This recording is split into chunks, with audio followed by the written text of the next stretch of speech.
Mais qu'est-ce qui se passe avec toi?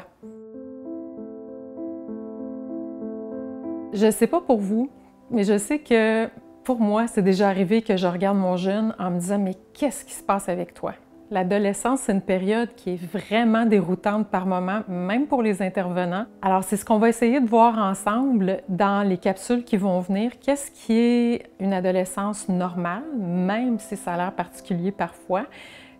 Quand est-ce qu'on commence à tomber dans des zones à risque? Puis, éventuellement, on va regarder chacune des difficultés de santé mentale qui pourraient impacter vos enfants. Je m'appelle Caroline Bolduc, je suis travailleuse sociale et spécialiste des activités cliniques au CIUS de l'Est de l'île de Montréal. Et j'ai eu le grand privilège d'accompagner depuis les 20 dernières années plusieurs familles et leurs adolescents, ce qui a fait de moi un témoin privilégié de tous les efforts que les jeunes font pour aller mieux dans des périodes plus difficiles. Les capsules vidéo que vous allez regarder s'adressent principalement aux parents. Elles ont été conçues pour vous qui êtes en fait sur la première ligne et qui recevez au quotidien les difficultés, les bons coups, mais aussi parfois les difficultés de vos jeunes. Vous êtes les gens qui nous interrogez et qui se questionnez à savoir comment vont vos enfants. Donc voici les objectifs qu'on va poursuivre au fil des capsules qu'on vous présente. Dépister un problème de santé mentale, permettre de savoir comment et où aller chercher de l'aide et prévenir le suicide. L'objectif de nos capsules, c'est pas de faire de vous des experts en santé mentale. Il y a des gens qui ont étudié de nombreuses années pour faire ça. On va continuer de vous demander d'être les meilleurs parents possibles. Tout ce qu'on veut vous donner comme matériel, c'est suffisamment d'indices pour que vous soyez capable de dépister les troubles suivants.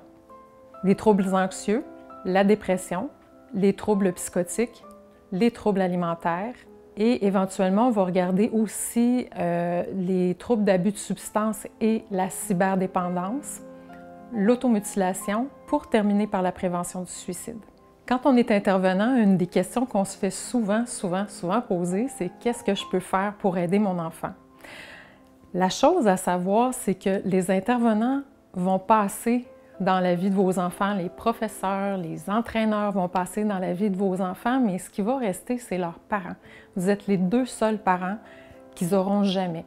Donc, on ne vous demandera pas de vous mettre à notre place, on va vous donner des stratégies de prévention, on va vous donner aussi des trucs ou des stratégies pour les accompagner au début de la difficulté ou de la maladie, des stratégies pour les amener à consulter, mais on n'ira probablement pas plus loin que ça dans les capsules pour vous donner la possibilité de les élaborer de manière spécifique aux besoins de votre enfant quand vous serez dans le bureau d'un intervenant ou d'un docteur. Une des choses que je veux que vous gardiez en tête en écoutant toutes les capsules, si vous les écoutez toutes, même une d'entre elles, si à un moment vous sentez que vous n'avez pas fait la bonne chose, ou en tout cas que ça ne va pas dans le sens des recommandations que je suggère, que vous sentez que vous auriez dû vous comporter autrement avec votre jeune, enlevez ça de votre tête tout de suite parce que le but, c'est absolument pas de juger, c'est d'acquérir des connaissances et à partir de maintenant, d'essayer de faire autrement. Dans aucun cas, dans la présentation, on veut porter de jugement sur les difficultés ni des jeunes, ni des difficultés des parents pour accompagner leurs jeunes. Étant donné la quantité d'informations maintenant qui circulent sur la santé mentale en général, il pourrait être tentant de penser pour les parents que vous savez ce dont votre enfant souffre.